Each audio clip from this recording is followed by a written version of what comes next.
Hello friends, आज हम पुत्र वियोग का फुल समरी करेंगे। पुत्र वियोग सुभद्रा कुमारी चौहान के द्वारा लिखी गई है। 16 अगस्त 1904 को सुभद्रा कुमारी चौहान का जन्म निहालपुर, इलाहाबाद, उत्तर प्रदेश में हुआ था। इनकी माता का नाम श्रीमती धीराज कुंवर और पिता का नाम ठाकुर रामनाथ सिंह था। सन 1919 में इनका विवाह ठाकुर लक्ष्मण सिंह चौहान से खांडवा, मध्य प्रदेश में हुआ। लेखिका के पति अंग्रेजी सरकार द्वारा जब्त कूली प्रथा और गुलामी का नशा नामक नाटकों के लेखक, एक प्रसिद्ध पत्रकार, स्वतंत्रता सेनानी और कांग्रेस के सक्रिय नेता थे। लेखिका की आरंभिक शिक्षा क्रॉसवेथ गर्ल स्कूल, इलाहाबाद में हुई, जहां इनके साथ प्रसिद्ध कवयित्री महादेवी वर्मा भी थी।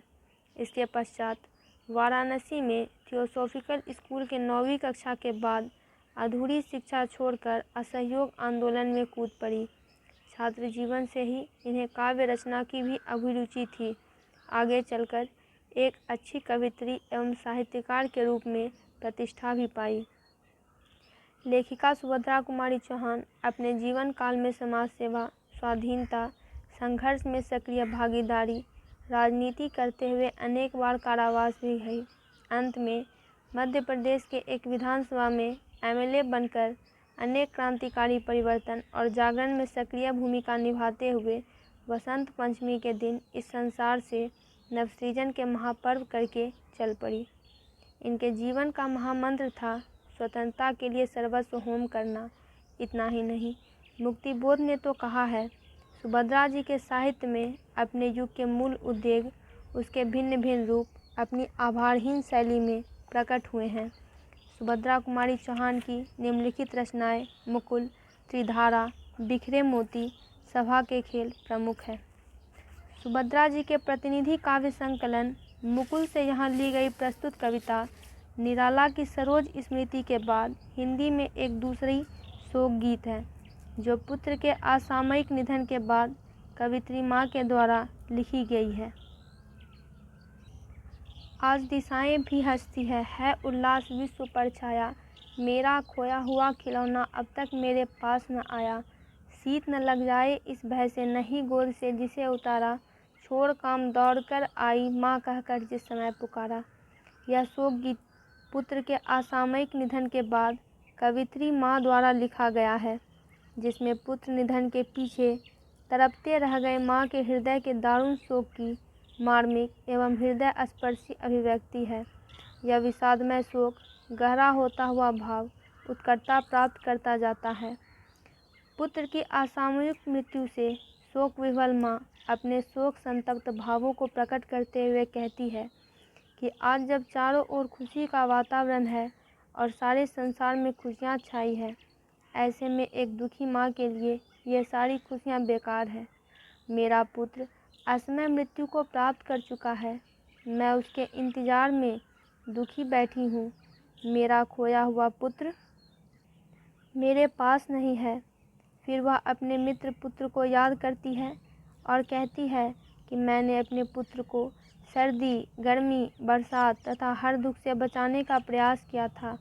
मेरे प्रिय पुत्र को सर्दी ना लग जाए, वह बीमार ना पड़े, इसलिए मैंने उसे गोद से ज़मीन पर नहीं उतरने दिया।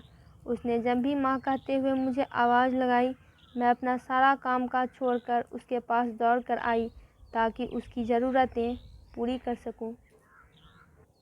थपकी दे दे जिसे सुलाया, जिसके लिए लोरियां गाई, जिसके मुख पर जरा मलिनता देख आँख में रात बिताई, जिसके लिए भूल अपनापन पत्थर को भी देव बनाया, कहीं नारियल दूध बतासे कहीं चढ़ाकर शीश नवाया। माँ अपने पुत्र से असीम प्यार करती है। वह अपने पुत्र को जरा सी तकलीफ़ में देखकर परेशान हो जाती है। उसकी परेशानी दूर करने के लिए वह तरह तरह के उपाय करती है। कवित्री भी अपने पुत्र के साथ किए गए प्यार भरे व्यवहार को याद कर उठती है। उसे वे सारी बातें एक एक कर याद आने लगती है। कवित्री कहती है कि उसने अपने प्रिय पुत्र के हर दुख सुख का ख्याल रखा। उसने उसे प्यार से थपकियाँ देकर सुलाने की कोशिश की। उसे सुलाने के लिए मीठी मीठी लोरियाँ सुनाई जिससे वह सो जाए। अपने पुत्र के चेहरे की चमक फीकी देखकर या उसकी उदासी महसूस कर उसने रात रात भर जागकर उसका ख्याल रखा। भलाई और सुख के लिए वो अपना सब कुछ भूल गई। उसे अपना सुख दुख याद न रहा। इस कारण उसने पत्थर को देवता मानकर उसकी विधिवत पूजा अर्चना की। उसने इन देवों की पूजा करते हुए कहीं नारियल, दूध और बतासे चढ़ाए तो कहीं देवालयों में अपने पुत्र की भलाई की कामना करते हुए देवों को प्रणाम किया। फिर भी कोई कुछ न कर सका। छिन ही गया खिलौना मेरा, मैं असहाय विवश बैठी ही रही। उठ गया छौना मेरा, तड़प रहे हैं विकल प्राण ये, मुझको पल भर शांति नहीं है। वह खोया धन पा न सकूंगी, इसमें कुछ भी भ्रांति नहीं है। कवित्री ने अपने पुत्र की हर तरह से देखभाल की। उसकी सलामती के लिए पूजा अर्चना करते हुए देवताओं के सम्मुख सिर झुकाकर दुआएं भी मांगी, पर मृत्यु के आगे कोई कुछ नहीं कर सका है। कवित्री कहती है कि उसके द्वारा की गई पूजा अर्चना और मांगी गई दुआएं भी उसके पुत्र को नहीं बचा सकी। कोई कुछ भी नहीं कर सका और उसका पुत्र असमय मृत्यु को प्राप्त हो गया। एक माँ का खिलौना उससे छिन गया और वह असहाय तथा विवश होकर बैठी रह गई। उसकी आंखों के सामने ही उसका प्यारा पुत्र भगवान को प्यारा हो गया। पुत्र वियोग में तड़पती माँ कहती है कि इस असह्य कष्ट को उसका हृदय तड़प तड़प कर सह रहा है। उसे पुत्र की मृत्यु के बाद से पल भर के लिए शांति नहीं मिल सकी है। एक विवश माँ यह भी जानती है कि उसका जो अनमोल धन यानी पुत्र खो गया है उसे वह वापस नहीं पा सकती है। इस बात में जरा भी संदेह की गुंजाइश नहीं है। फिर भी रोता ही रहता है, नहीं मानता है मन मेरा, बड़ा जटिल नीरस लगता है, सूना सूना जीवन मेरा। यह लगता है एक बार यदि पल भर को उसको पा जाती, जिसे लगा प्यार से सर सहला सहला उसको समझाती। एक माँ यह बात अच्छी तरह जानती है कि मृत्यु पर किसी का वश नहीं चलता है। मृत्यु को किसी से मोह नहीं होता है और जो उसके मुंह में चला गया वह कभी लौट कर नहीं आता है। किंतु एक माँ अपने मृत बेटे को कभी भूल नहीं पाती है। वह पुत्र वियोग में सदा तड़पती रहती है। अपने पुत्र की असामयिक मृत्यु से दुखी कवित्री कहती है कि यह जानकर भी जो मर गया है उसे वापस नहीं पाया जा सकता, फिर भी उसका मन पुत्र के लिए रोता ही रहता है। किसी तरह से समझाने पर भी वह नहीं मानता है। पुत्र की मृत्यु के उपरांत उसके जीवन में खुशियाँ नहीं बची है। उसका जीवन कठिन और सूना सूना हो गया है। कवित्री सोचती है कि यदि वह अपने खोए यानी मरे हुए पुत्र को एक बार फिर से पा जाती तो उसे जी भरकर प्यार करती और अपने हृदय से लगा लेती। वह अपने पुत्र का सिर बार बार सहलाती और उसे समझाती कि वह अपनी माँ को छोड़कर दूर न जाए। मेरे भैया मेरे बेटे, अब माँ को यूँ छोड़ न जाना। बड़ा कठिन है बेटा खोकर माँ को अपना मन समझाना। भाई बहन भूल सकते हैं, पिता भले ही तुम्हें भुलावे, किंतु रात दिन की साथी माँ कैसे अपना मन समझावे। माँ अपने पुत्र की मृत्यु से बहुत दुखी है। उसका जीवन सूना सूना हो गया है। वह अपने मित्र पुत्र को पुनः पाना चाहती है। वह उसे समझाना चाहती है कि अपनी माँ को छोड़कर कहीं भी न जाए।